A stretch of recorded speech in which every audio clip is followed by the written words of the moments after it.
What are you reporting? We got someone or something crawling around out here. Did you see what it was?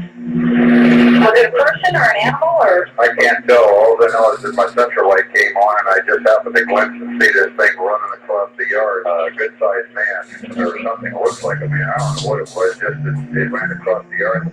Okay.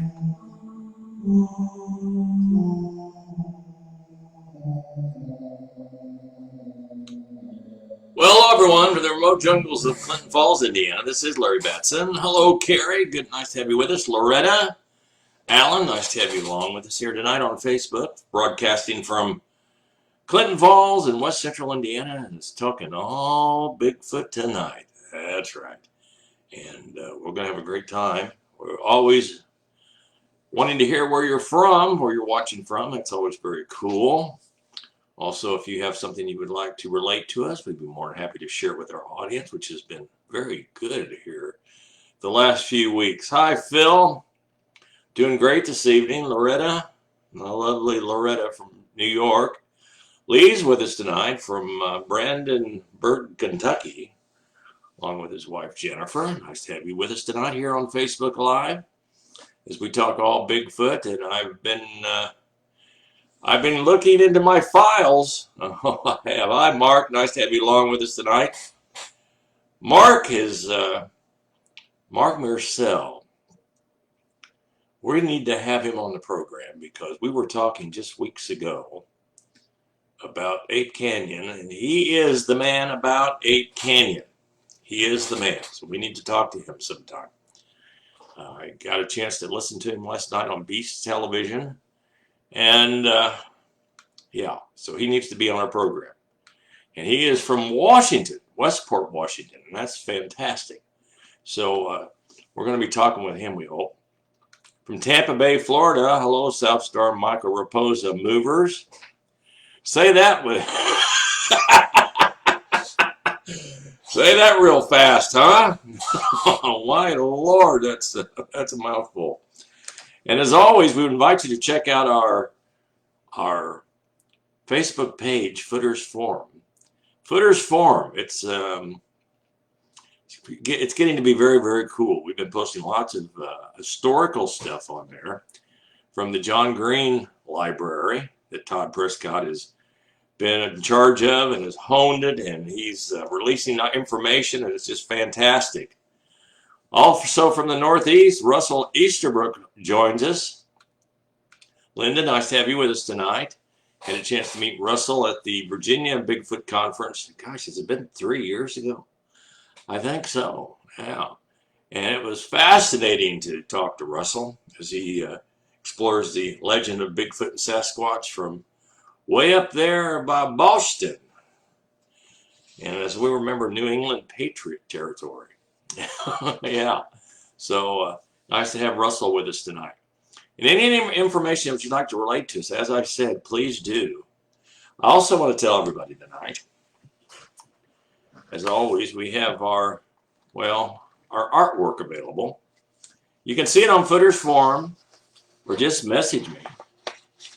And here's one of the pieces. Feel like something watching? Now, I wonder if they had any windows in their cabin at Ape Canyon. Huh? Wonder if that may have been something they could have seen. Well, if they had windows, though, they would have gotten into the cabin. So I take that all back. But that one's available. Please contact me and get your numbered and signed copy. Here's the new one we're excited about. Sasquatch. Yay! Yes, sirree. That's our new print available. Now, as I said, just message me through Facebook, and I'll tell you how we can make that happen so you can have one in your home. Todd Prescott is a very much cool fellow, Mark says, and that is so true. Todd is just the best. No windows in Ape Canyon cabin. No, Fred Beck knew there was no need, because not only would Sasquatches be able to get in, but bears, So that would be. Hello, Michael Overton. Nice to have you with us here tonight, here on Facebook Live. And as always, from Newcastle, Indiana, my good friend, fellow investigator, researcher, who's traveled across the state of Indiana in pursuit of the Sasquatch legend, William Beach joins us. And Linda says, we're just thinking about the cabin. Well, Mark he actually found the location of the cabin. He has found relics from the cabin. And that is just beyond cool. I mean, that is, because consider that was 1924 when that all happened. That was, well, let's put it this way. Fred Beck was technically the first researcher I know of in the United States, well, besides Native Americans, that researched the Sasquatch legend. But I don't think he wanted to. No, he didn't want to at all, because if I'm not mistaken, and Mark can correct me on this, I think they left equipment up in those mountains. And for those tough old miners to do that, they must, right then and there tells you, that wraps it all up for you, huh? That there was something going on. They had seen something. So, wasn't a hoax. Oh, I want a real one to peek in my window, Loretta says. Well, you never know. How does one get safely involved in observing Bigfoot? Phil Chaplin asked. Well, I don't know, Phil. It depends on the situation. I have a friend in Ohio who's had a chance to observe the Sasquatch many times. And he has told me sometimes he felt threatened, sometimes he did not. But he had them around his home. So, what can I say? We enjoy your show on Bigfoot in the drawings too. Always keeping you and yours in our thoughts and prayers, my friend. And Christian love always, Lee and Jennifer. Thank you very much. We appreciate that. Being somewhere not expecting to. Alan, that is so true. That is so very true. My gosh. They did leave stuff behind. Well, Mark, that proves it. That proves right there. Because think of these miners. Because I have heard you say it is not the easiest place to get to. It is not. And for them to just haul out of there and leave their equipment, they were not easily intimidated. Let's put it that way. Not at all. Hi, Dave. Nice to have you with us tonight. Annabelle's with us tonight. God love Annabelle. Annabelle, our youngest researcher on the program, will be in the first grade soon, depending on when they get the chance to go back. Alan says, you mean they don't map that out? No, they don't. And as I've always said, and I think a lot of people will agree with me, that these Sasquatches, these Bigfoot, this is something, they are something very, very special. I mean, when you go into the forest where they are at, and I'm sure when Mark went up and he checked out the Ape Canyon location, he discovered it and they stayed there, that at night, I will bet you they heard things they could not explain. I'm not saying they saw anything, but I guarantee you they heard sounds they could not explain. Because if they were there in 1924, the only thing that may have driven them out was the explosion of Mount St. Helens. That could be the only thing. Because it was, but I would love to go there. That would be beyond cool. Beyond cool. Michael Moran joins us. The squad has arrived. It's always great to have the Cryptic Squad with us here on Facebook Live on a Friday night. And we are so blessed to have a special guest. Hey, y'all, from Arkansas. Hello, Shannon. Shannon Johnson joins us. I'd like to welcome all of our guests because it makes this program so special. The guests that listen to the show, comment about the show. It's fantastic. I just love it. I just love it. Because that's what it's all about. I'm telling you, it's all about. Mark says I'm invited.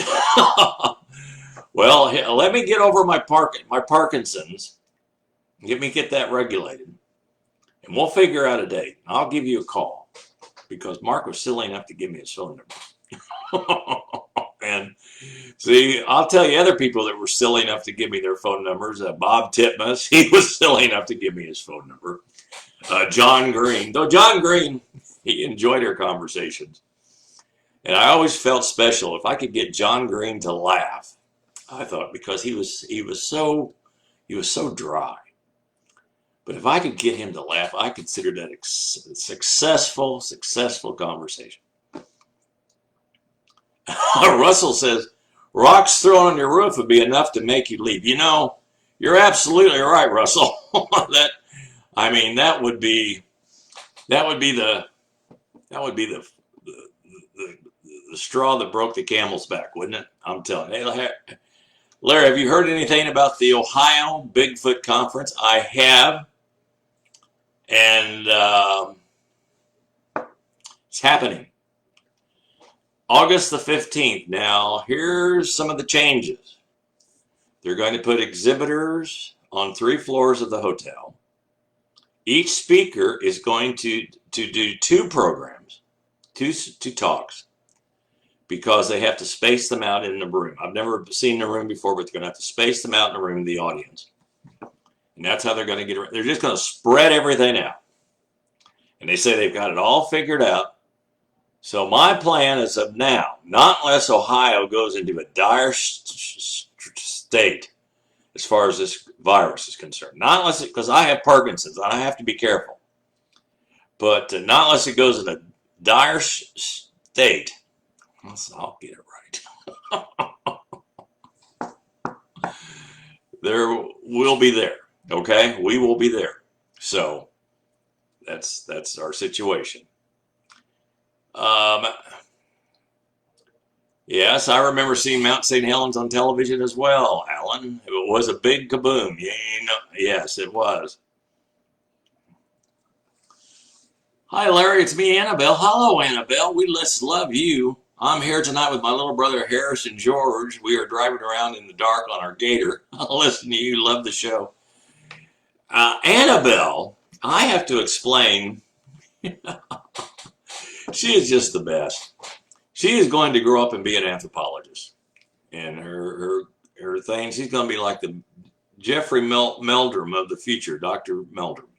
She will be that one of the future, except she'll be a lot more beautiful. Not saying anything against Doc Meldrum, but gosh, she'll own the Bigfoot world. She will. And something about Shannon says it makes you mess your parts. Yeah, I would. I know. Here.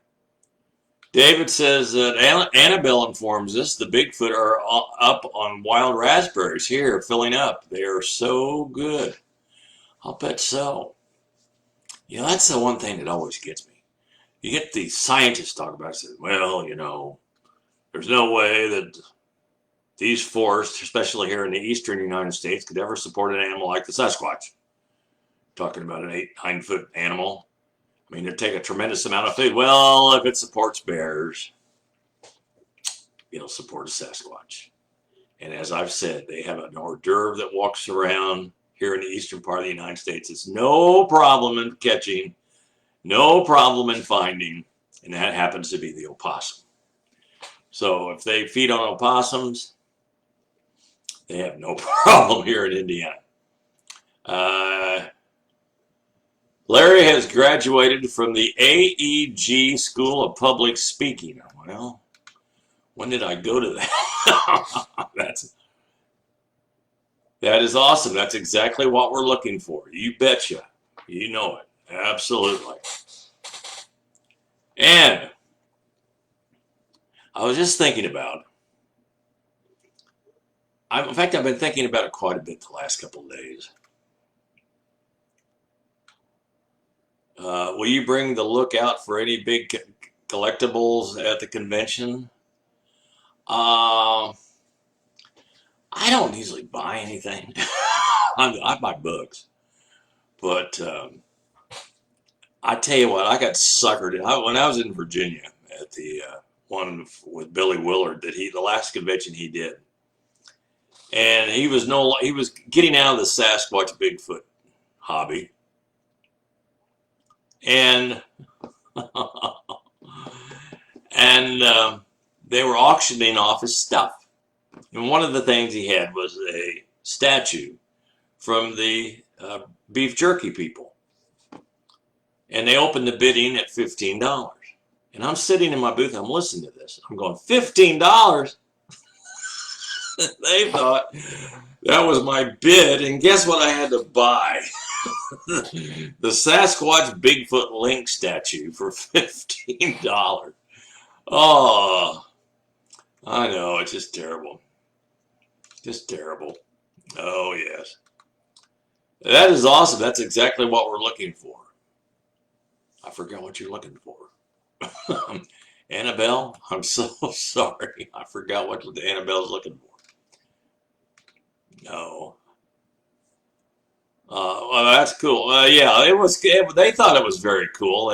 They suckered me into spending $15 for the Bigfoot Beefy Link statue. I thought that was...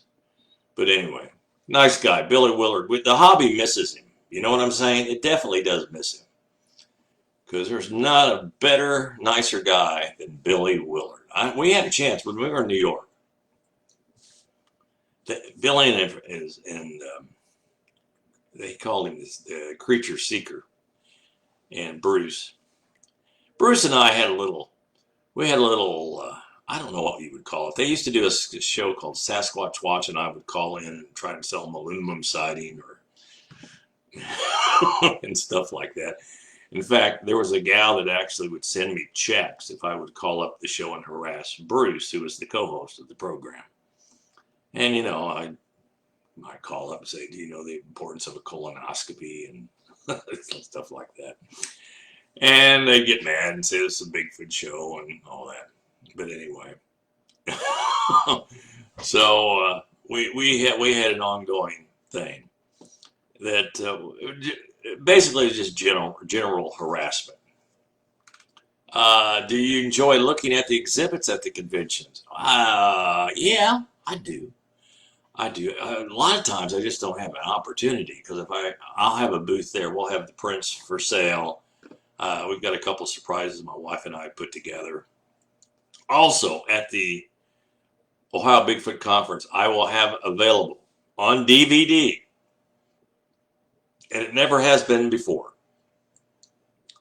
is the actual lecture that I gave to the U.S. Fish and Wildlife Service in Shepherdstown, West Virginia. Now, we've had the television broadcast, and that is on YouTube. If you just put my name, U.S. Fish and Wildlife Service, on YouTube, you can see that. That's the television broadcast. That's not the actual lecture. The lecture we will have available at the Ohio Bigfoot Conference. That is our plan. So you can get that there. But where was I going? What was I going to? Oh, I was going to talk about Ape Canyon. But I can't imagine.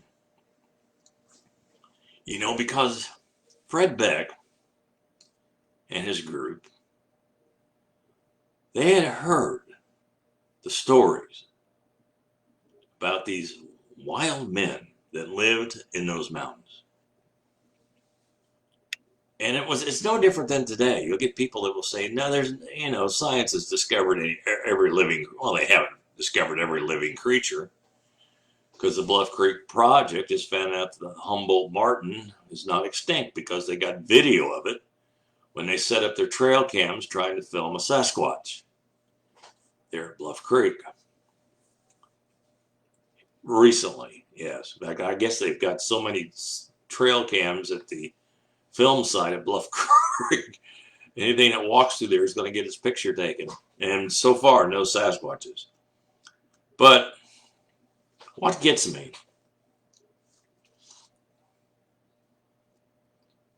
is these these things, I told this to someone, they did not believe me. I said, these things can smell those trail cams. And Bill Dranginis, the late Bill Dranginis, rest in peace, God bless his soul. He manufactured a type of trail cam. And I told him, I says, when we were just speaking, I think we were setting up for that particular conference somewhere or some way. And we were just talking. I said, you know, my theory is that they can smell those trail cams. He looked around at me and goes, they can. They can. He says, even I got you trail cam, one that was supposed to be, you know, it wasn't like a box that goes on a tree. It was very small, easy to hide. In fact, he was trying to sell them to the government. That's how good they were. And I expressed to him, I said, on my property, you know, we've had Sasquatch reports, Sasquatch sightings, and I have a creek that runs down my property that I would say, without a doubt, is probably one of the traveling routes, as well as up through the valley where all the Indian burial grounds are. And he said, I don't think they'll do any good, Larry. He says, because I've figured this out. I says, they can smell those trail cams. And just imagine that. Just imagine something like that walking through the woods. You know, that is so aware, that has this amazing eyesight, day or night. You know, seals have that ability too. And there was something, today I was doing some reading about seals, and, you know, another mammal, is they have a sonar system like a dolphin. So they can detect food in the water at night. So I'm thinking to myself, does a Sasquatch have some type of way? Is it a type of, we know their eyesight is incredible in the dark. I mean, they see everything. And you can see everything. If you ever go out in the woods at night, turn off a flashlight and just wait. Annabelle can probably tell you this, that once it's gotten dark, your eyes adjust to it. You can see in the dark. You can see everything. You can see every rock. It takes a little while for your eyes to adjust. And if you're in an area like we are here, and I'm going to do this one weekend. In fact, young Cody Herring, who's basically the animal behind the Bigfoot, our Footers Forum Bigfoot page on Facebook. He's a young investigator. He's young. He's enthusiastic. He's in, you know, I think he's in his early 30s. Young investigator. And he is willing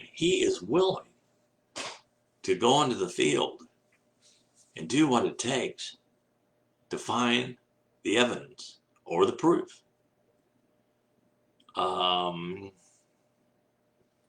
Alan says, Larry, can you order the DVD if we're not going to the Ohio conference? You will be able to as soon as I get them in. And yes. My son Mark Dunn says they probably watch them being set up and know where not to go. Well, that's true. That's true. That was absolutely brilliant, Mark. That is absolutely true. They can see the camera's electromagnetic field. Well, yeah, that too. You know, and there's a light that comes from those cameras. We can't see it. They can. Just like there's a light that comes from the infrared goggles.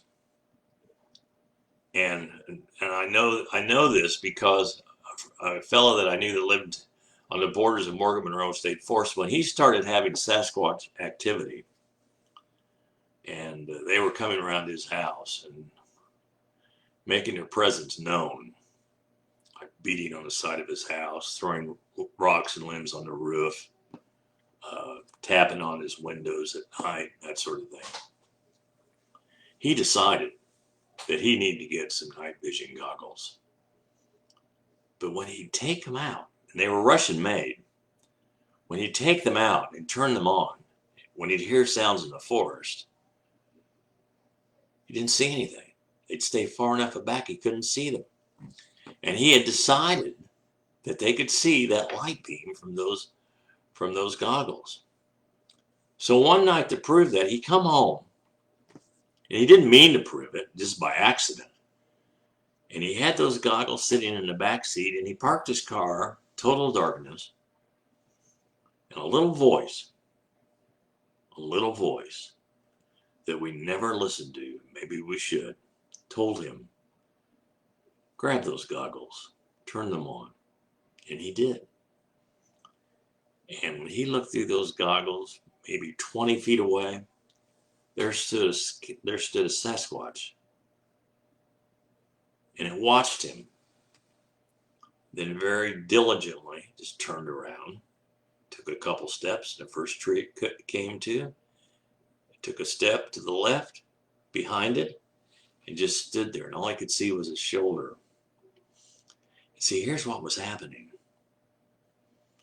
That Sasquatch was waiting to see what he was going to do. He was waiting to see if he was going to follow him into the forest. That would have been a bad mistake.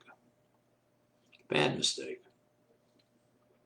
Because already, when it only took a few steps and tried to hide behind a single tree, it was not intimidated.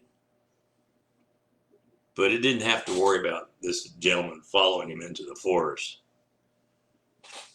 because he just simply turned off the vision goggles and walked into his house and just sat there and realized that, wow. And that was the first time he saw one. Well, no, I take that back. It was the second time he saw one. The first time was when he walked out onto his balcony, and it was about 1 o'clock in the morning, and he looked down the fire road behind his house, and he first thought it looked like a football player in a fur coat. Then he watched it, and he realized that it was walking differently than a human. Its gait was not the same. And he went to the house and he told his company, he said, we've got company, we've got a visitor. Go in that room there, I'm going to see who it is. And on his way to seeing who it was, he grabbed a firearm. And he walked out into this backyard. He didn't see anything at first. And he could see this in the darkness because his eyes were starting to adjust, like I just talked about. His eyes were starting to adjust. And he could see it standing there. So he raised that gun and he shot several times. And he walked into the house. And he thought whatever he had shot, he'd killed it. Because he shot a lot of bullets very, very quickly. And the people that were in the other room, when he told them to go into that room and I see what's going on here, and they said, as soon as you shot your gun, something ran by this window completely on the other side of the house. And you know what I've always said here? If you see one, there's 2 or 3 or 4 you don't see. And that's exactly what happened. Because as soon as he shot the gun, something ran by that window on the other side of the house. And he said, in the morning, we're going to try and see if we can find who I killed. What I killed. As soon as it was daylight, he went to this place where this thing was standing. He could see where the grass was matted down from its footsteps. And he could see where it broke through the brush down the ravine behind his home. And saw no blood. And he followed the trail to a ridge behind his house. And he realized when he got to the top of this ridge, there was this huge bare spot. And in that bare spot were many, many different sizes of footprints, human-like footprints. And from that spot, whoever was coming and going from this guy's house this thing could, whatever it was, whatever they were, could see it. They could see it. He told me many times company would come over and they said they'd be driving up the driveway and they'd look in the mirror and they could see behind their car something run across the back of their car. And he wanted to tell them what it was, but he didn't. Human's aura is an electromagnetic field and appears as a light around our body. It shows up on the camera as a white light. And Russell, you're so right. The Sasquatch knows more about us than we know about them. They know a lot more about us. That's why I told these researchers, I said, don't go into the field with a camouflage outfit. And when you're walking through the woods, don't go, like you're lurking around. You're looking for something around every corner because you're not going to find it. You're not going to see it. That's not going to happen at all. No. It's not going to happen. It's going to happen when you're not expecting it. Why do you think there's not that many good photographs? Because most sightings are only just a few seconds. Boom, boom, gone. What was that I just saw? Ran across in front of my car. Gone. And there's a lot of mammals that we know, a lot of animals that we know that do exist on this planet that we do not have great photography of. I can think of one right off the bat, the Sumatran tiger.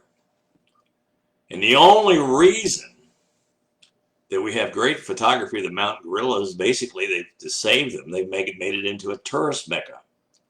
So if you pay thousands of dollars, a guide will take you up and show you the mountain gorillas. And by having these people in the mountains, it helps poaching. So it works out for the best. But don't think there's anybody that's going to charge you thousands and thousands of dollars to take you into the field and going to show you a Sasquatch. It's not going to happen. Not unless it's the biggest hoax they're trying to pull off.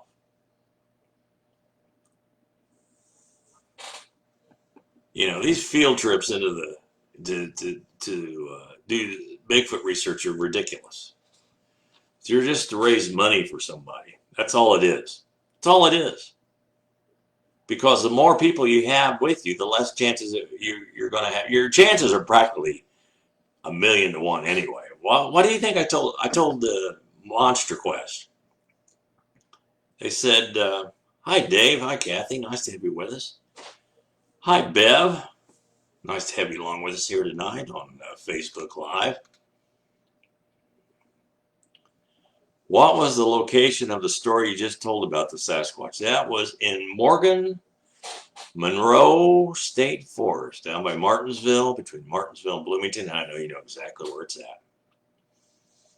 That's in Morgan Monroe State Forest, which has had numerous sightings.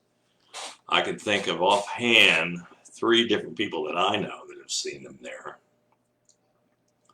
And one gentleman who's passed away, he had numerous encounters.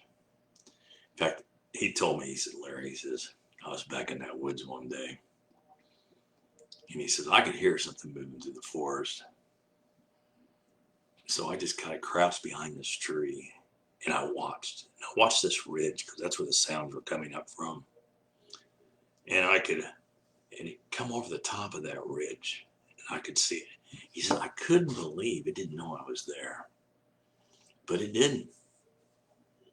So he's watching this thing. And his name is Dave. He had a firearm on it. He wouldn't go into the forest without a firearm. And finally, he said something. He just goes, hey. The thing stopped. Crouched down. Looked around. Figured out pretty quick where he was at. Dave said, I looked down at my gun, and as soon as I looked up, it was gone. But then I could hear it double up around behind me. He said, the fast as that thing was moving through the woods, he said, I could not believe it. It was so fast. And basically, it escorted him out of the woods. It escort. He had the feeling that he needed to go, and he could tell because now it was completely behind him. And by something told him he needed to get out of there now. And it followed him out of the woods. Hello, Chris. Nice to have you with us here tonight on Facebook Live. Talking all Bigfoot. We do that every Friday night, 10 o'clock. Want to remind everyone else as well that through the week, Tuesday through Friday at 3 o'clock, we draw animals. Called Animal Art. We draw all kinds of different animals for the kids, for the youngsters, for the oldsters. And we're thinking about doing that for the nighttime after the kids have gone off to bed. The grown-ups want to draw too, so we might do that. We'll let you know. And on Wednesday nights, animal stories. 40 plus years traveling all over this country with our animal family. After a while, you accumulate a couple stories. You do. One of the things that I find interesting, because I see we've got several new viewers here tonight, at least I know their presence, is the sounds that were given to me by John Green and Puyallup, Washington. Now, I have to explain the history of these sounds, and I play them almost every week because I'm looking for that one person to say, and they've said it to me before, but I like to hear it. I've heard that sound before. I mean, I've heard this sound when I used to go rattlesnake collecting in Morgan Monroe State Forest. I'd hear this sound because we'd go at night. Because like this weekend, it's going to be 100 degrees, so the best time to go look for rattlesnakes, copperheads, whatever we were doing, was at night. After the sun went down, everything cooled off. And the roads would still retain a little bit of heat. Enough these snakes would crawl out into the roads, and that's how we would collect them. And I can remember being back there one night by myself. Hi, Bob. By myself. And I didn't hear a sound at all. And all of a sudden, I heard these sounds come out of the forest.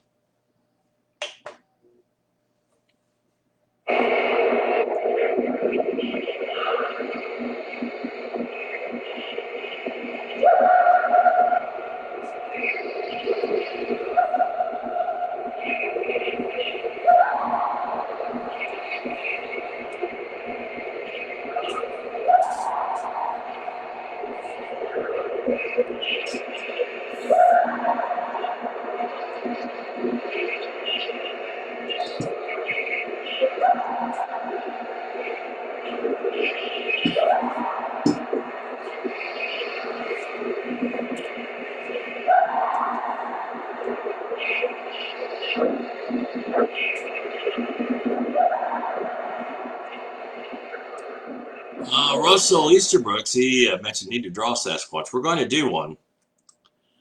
I tell you, I haven't told Russell about this sighting that occurred, well, not too far from Bloomington at all, in the forest around Bloomington.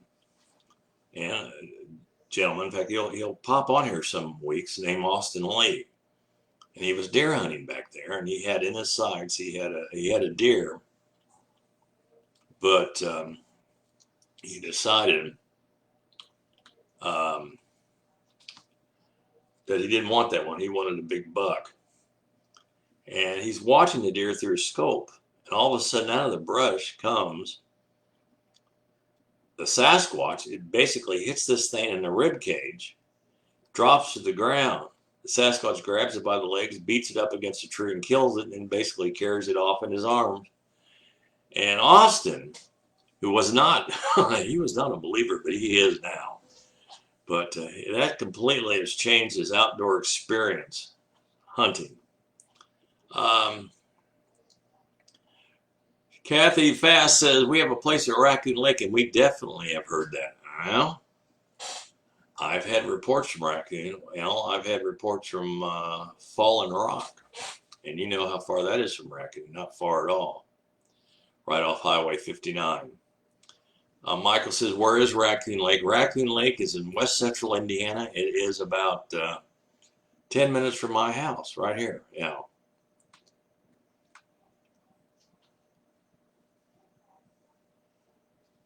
Cart ride, not card ride. Okay.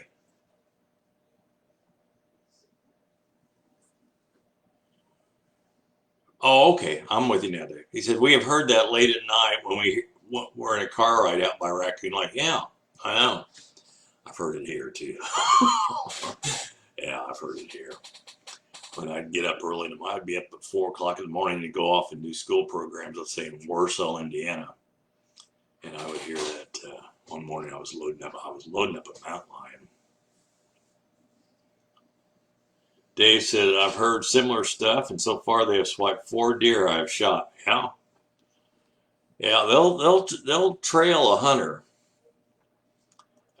Dave Griffin, who lived basically lived in Morgan Monroe State Forest, he went deer hunting with his brother-in-law. Now his brother-in-law liked to hunt from a deer stand. Dave preferred to hunt from the ground. So they found the spot. His brother said, well, I'm gonna go on and head back to my deer stand. Dave said, I'm gonna wait right here. So it wasn't 10 minutes, hardly any time at all. And all of a sudden he hears his brother-in-law take a shot. He says, my God, he's already seen a deer. Then he hears something coming through the brush, and he's thinking to himself, I'll get this straight. He's driving the deer toward me. So Dave raised his rifle, and he's ready for this deer to come out from the brush, this briar patch. Wasn't a deer. It was about a 6.5, 7 foot Sasquatch. And it looked right at him. And he said it had a surprised look in its face. And then it just basically made a right-hand turn and took off through another briar patch and was gone just like that. So it was so fast, it was so quick.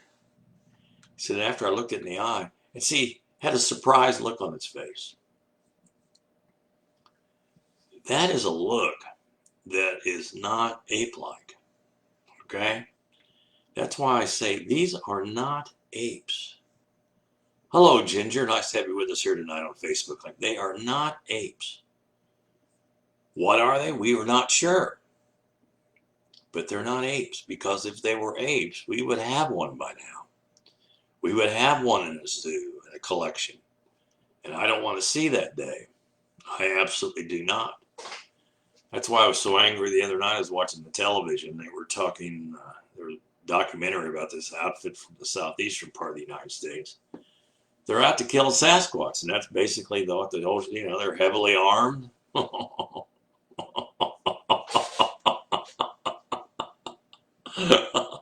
Sorry, they're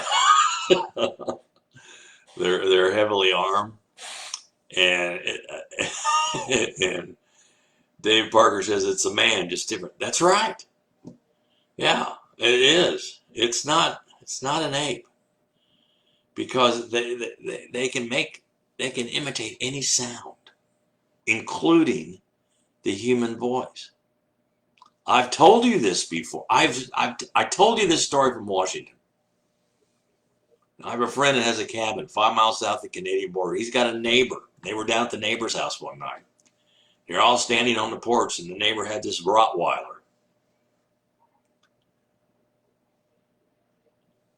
Bob Watson says, I am deep woods, Brown County. When I hear that sound, it sets off the coyotes.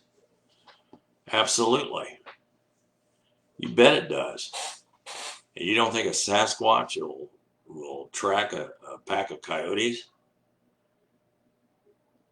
Loretta says, mine do owl calls, but they sound fake. Yeah, well, there you go. But they were standing on that porch, and that Rottweiler was starting, a low growl. And they can hear something in the forest, and they got 2 guys that were standing there and said, well, look, they're there now. There they are. The Rottweiler wouldn't leave the porch. Then all of a sudden they hear come out of the woods this sound. Mowgli. Mowgli. That was the name of the dog. So apparently they had heard that sound enough that they realized They tried to call that Rottweiler into the woods, and what they were going to do, they were going to kill it. That's exactly what they were going to do.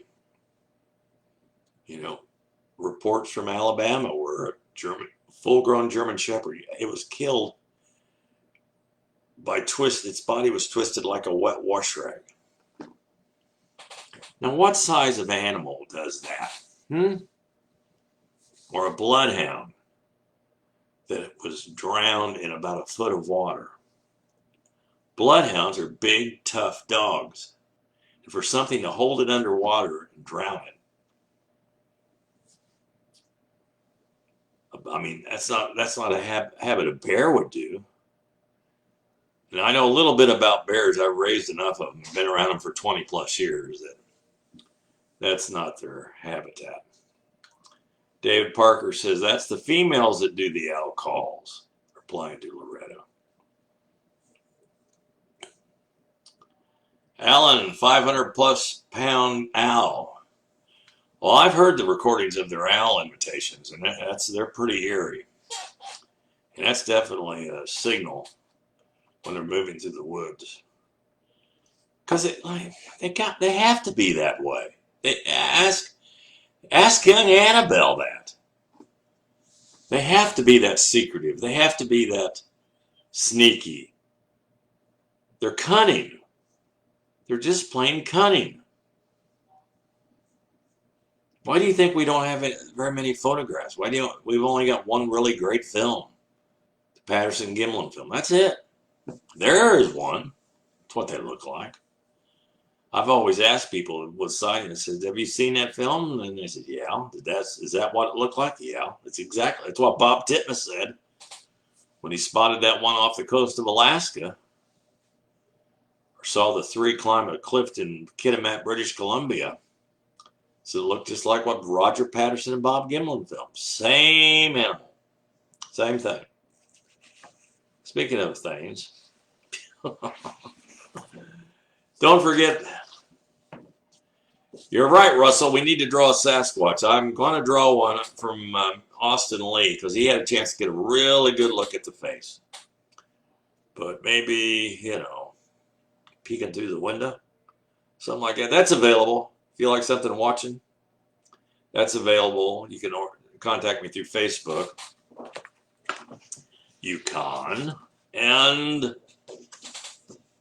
Sasquatch, pen and ink. That's about 2 gazillion dots with a Sharpie pen. That's exactly how that was created, dots. If you look close, billions of dots. That's how it was done.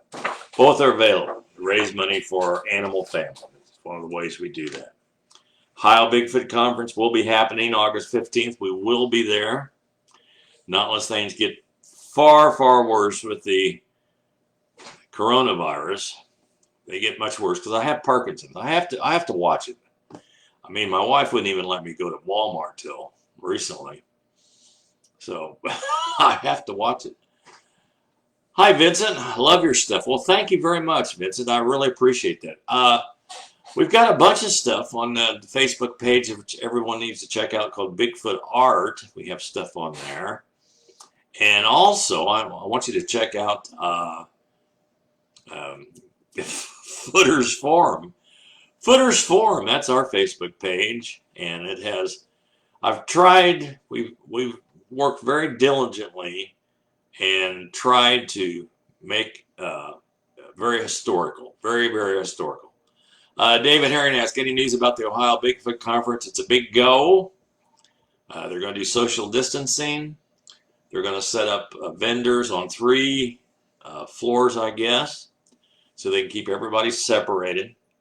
The speakers are going to have to do not going to have to, we're going to do 2 programs.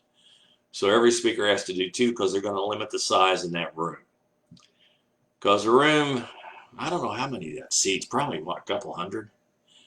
I've been to Salt Fork, but it's been so long. But yeah, it seats a couple hundred, and they have to have that because it's a state-owned property, so they have to follow all the regulations as far as the virus is concerned. And of course, everyone has to wear a mask all the time. So that'll be, it's what we got to do, folks. That's what we got to do. I mean, I've seen some, it's what we got to do. And as Vincent says, you have to stay 6 big feet away. You do. You do. And I'm all for it. I'm all for it. Because believe me, I do not know what the scientists know. And Dr. Fauci's, I'd rather listen to him than anyone else as far as this is concerned. And the doctors, the scientists are saying we all have to wear masks. I mean, that's how we got to get by this. Glad you found us, Vincent. We're glad you did too. Thank you very much. Vincent Richardson joined us here on Facebook on a Friday night talking Bigfoot. And we talk Bigfoot every Friday night. Try to bring something. I'll tell you what we're going to do. I've been going into my archives. I've got 2 or 3 boxes of archives. And I found some very interesting stuff that we're going to post. Now, if you check Footer's forum, I have been posting some of the displays we did when John Green came to Cleveland, Ohio in 1989 to be a part of our presentation. And we did I think we did a really great Bigfoot exhibit. We've been posting some stuff from that, and we're going to post more. And so that's on Footer's forum. So please check that out. I encourage everyone to just join. Just join and make us look good, huh? Yeah, I'd like to get lots of people. And also join Larry the Animal Guy and Friends. That shows all of our different animals. And people ask me, says, why are you, what's this Bigfoot thing? Well, I'm a wildlife educator. I've worked with wild animals for a long time, 50 years. I've traveled and done school programs for 41 years, done thousands of programs in nature centers, Audubon Society, Explorers Club. Had animals on shows like Johnny Carson, Beach of Omaha's Wild Kingdom, Today's Show, Oprah, on and on and on. And Jim Fowler over at breakfast one morning. He just got back from a trip from Russia. And I'd already been interested in the Bigfoot legend. But when he talked about the Russian guides that were going to take him back into the mountains to film Russian brown bears, and he said all they wanted to talk about was Sasquatch because they had seen something in those mountains. It was very, very similar in description to what had been seen in Oregon, Northern California, Washington, British Columbia, Alberta, Saskatchewan, Ontario, all across. So, that fired me up once again. So that's why I do this. And of course, we do this to raise money for our animal family because there are no schools open right now.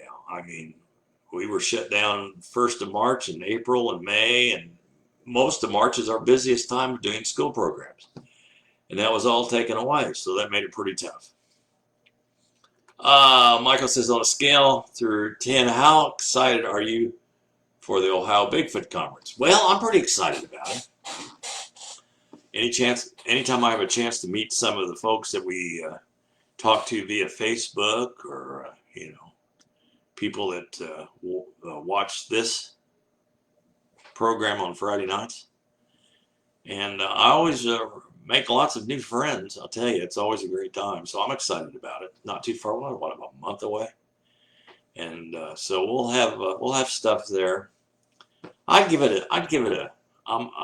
really, I don't know how well Ohio is doing with the coronavirus. So hopefully they'll be doing much better, and I'll be there. So if you want to yell at me, have anything to disagree with what I've said here, it's all right. I don't care. You can yell at me. It's just going this ear and out the other. Because I've had so many people. I remember being in Kansas City. I was doing my rattlesnake show, and the writer came up to me. He was going to do a story about the rattlesnake show. He said, well, I Googled your name. He said, yeah. He said, I've changed. I said, I want to do a story on Bigfoot. So, okay. So we sat down, and he interviewed me about Bigfoot, and they ran on the front page of the sports section, there was a huge article about Bigfoot. Gosh almighty, were people mad? What does this have to do with football? What does this have to do with baseball? And they were mad at the writers so much. And it was a pretty good article, to tell you the truth. And I had a lot of people that came to the show, and they said, well, we love your rattlesnake show. Where's your Bigfoot exhibit? I said, well, I didn't bring that. I said, the guy just wanted to do a story about that. So, yeah, anyway, it was interesting. I can still remember being in the hotel, the Marriott there in Kansas City, and looking at the papers. What's that for? Oh, and I read that article, and I thought, wow. But the sports fans weren't too fond of it. They're like most folks. There's no such thing. So why are we talking about it? You want fun. Well, after the talk I gave to the U.S. Fish and Wildlife Service, I had a lot of good feedback, but I had a lot of, why do you know about it? Well, I do know a little bit about it. I've been doing it for 50 plus years. Some people say that's sad. Some people say that's pretty cool. But John Green told me once, he said, here's the thing, and I've read this so many times from people. The longer you look into this, the more questions you're going to have. Now I do have the questions.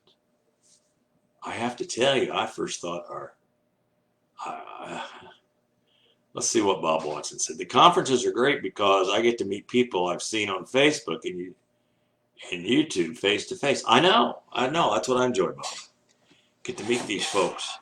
They're like friends. They are like friends.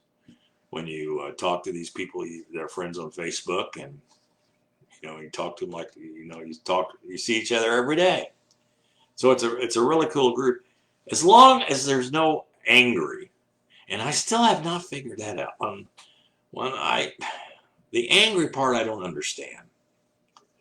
That's that part I don't understand. People say, what do you mean? Well, if you look on the various forums and so forth, you see a lot of that. I heard a lot about it. But once again, I didn't care. I didn't care. First, it kind of got to me. I had a fellow that was talking to me on one of the Facebook pages, and he just thought I was an idiot for looking into it for 50 years. He said, what a waste of a life. I thought, well, it's my life. If I want to waste it doing that, that's fine with me. Personally, between you and me and the gatepost, I found it pretty darn interesting. And I've met some pretty fascinating people doing this. But anyway, and I've met fascinating people with my animal programs. How many can say they met Frank Mundus? Do you know who Frank Mundus is? He is the man who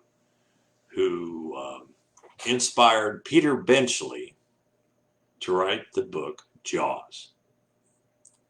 And Frank Mundus was a shark fisherman, and he took Peter Benchley shark fishing off the coast of New York. And Peter Benchley inspired the character Quint after Frank Mundus. Yeah.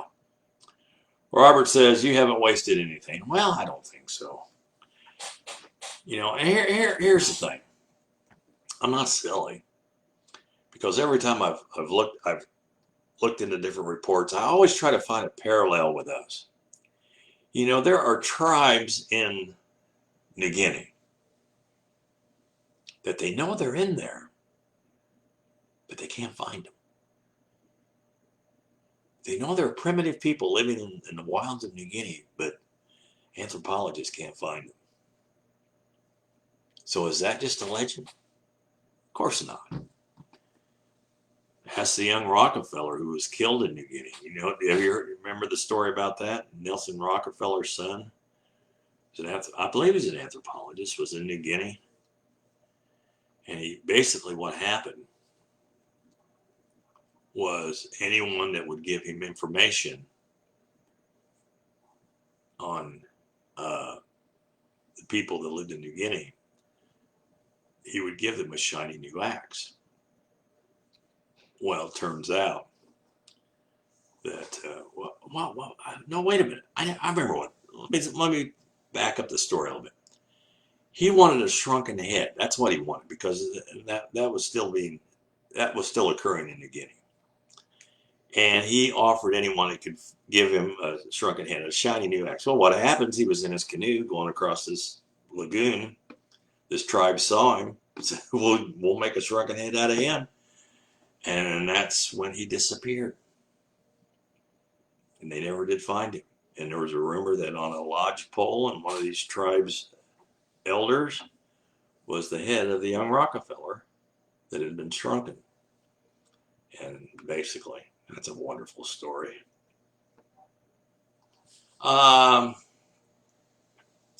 Russell says, I'm happy I met you 3 years ago, Larry. I have Parkinson's as well. You do, Russell? Wow. Well, it's, a real shrunken head. I know, Vincent. It's something that we've got to champion, Russell. Because as you know, it's all in your determination. You can do what you want to do. I can still draw. I can still create art. I can still play music. I can still function. I can still lecture. I can still do this. And for all the things that are involved putting this deal together, it's not rocket science, but it's still, it's still different stuff you have to. I have to play those sounds. So when Shannon goes to work, she'll think twice about walking to her car. Oh yeah, Shannon from Arkansas. She has to work all night, so when let's just fire it up. What the heck? I don't care. Just fire them up.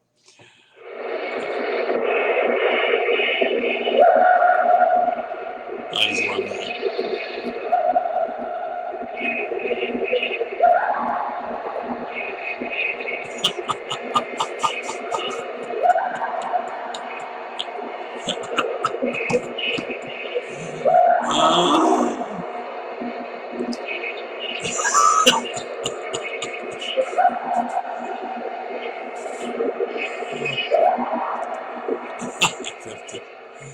Oh, I'm in trouble. Shannon said, hush. I can't. I just love it. That was given to me by John Gray, and from the '70s in Paul Alp, Washington. And it's not a great recorder, so the quality, it's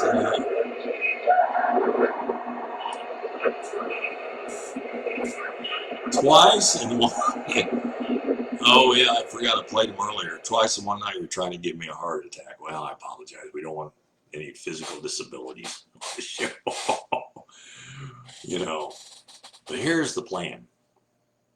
Young Cody Herring is going to be a field reporter for our show. And I've told him, I said, I've got some ideas. And what I want to do is I want to talk him into recreating the thing that Bob Titmus did when he dug a pit in the ground and he laid in the pit and covered himself up. And I've got a spot that I think would be pretty good to do that. We will dig him a pit, cover him up, and leave him back in the woods and see if something, finds him. And I think I've got him talked into doing it. I think he's willing. So we'll see how that works. But here's the beauty of it. We'll have him do it, and then we'll be able to get updates here on the program. It'll be fantastic. It's going to be just fantastic. And I've threatened to go back and spend the night back by the Indian burial mounds because, the Native Americans say the Sasquatch protects their mounds, their burial mounds. So, hey, I'm all in. So I'll go back there and try that. And I'll tell you what, it's on our property and it's a wild piece of woods. Oh, it is a wild piece of woods. I mean, when you go back there, you ever go in the woods, feel like you're being watched. You just look around and around, and you can feel it.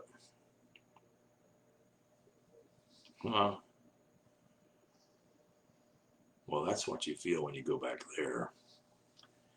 And it's pretty thick woods. Loretta says, hope the Sasquatch doesn't slam you against a tree. Well, yeah. I hope so too, Loretta. I hope.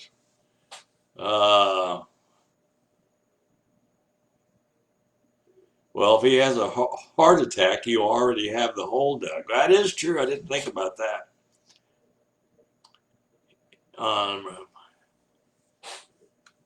I have not heard about. Do you know anything about the stone hinge on Brownie Mountain by Elkinsville behind Story, Indiana? I do not know, but let's check it out. Let's find out about that.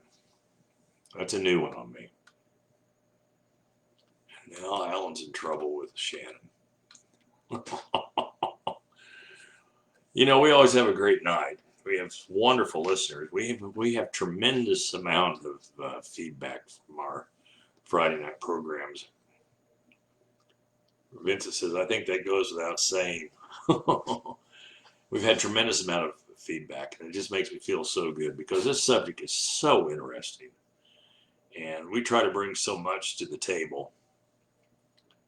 I always think that the most interesting people that join us here on Friday nights. And we've had some really excellent reports given to us. And and when we talked to Mark about Ape Canyon, he's been there. He discovered the site of the cabin that Fred Beck and his group were in. And I can't wait to talk to him about it. It's going to be fantastic. We're going to have him here on the program. We're going to be absolutely amazing. But anyway, hope everyone has a great night. Don't forget, next Friday, 10 o'clock, we'll be here on Facebook Live. This is Larry, the Animal Guy. Larry Battson with you. Have a great night.